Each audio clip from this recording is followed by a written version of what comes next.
Sharma presented by Hello Music World।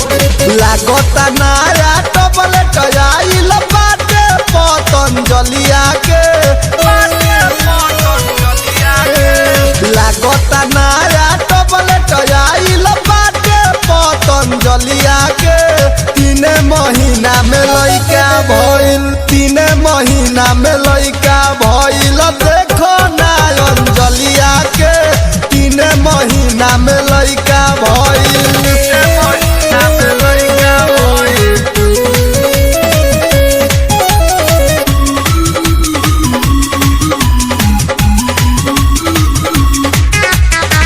शोर भइल जब से जुटल भीड़ बड़ी भारी।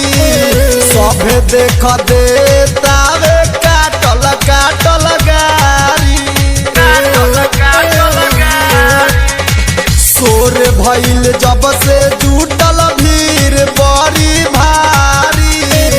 सभे देख देतावे काटल काटल गारी।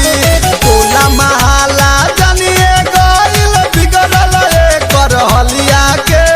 टोला महला जानिए गइल बिगड़ल एकर हलिया के।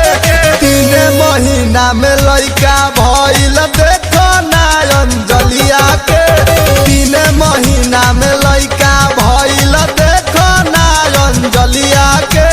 3 महीना में लइका भइल।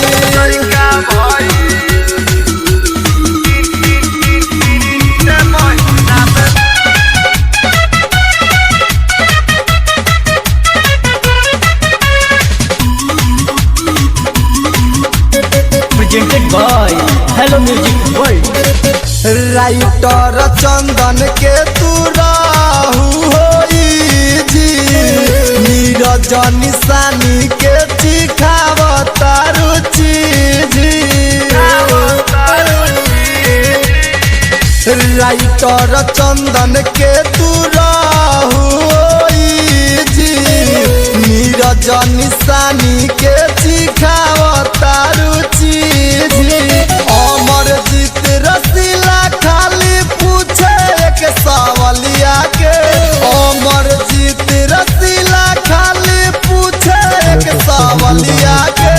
3 महीना में लइका भइल, देखो ना अंजलिया के। 3 महीना में लइका भइल, देखो ना अंजलिया के।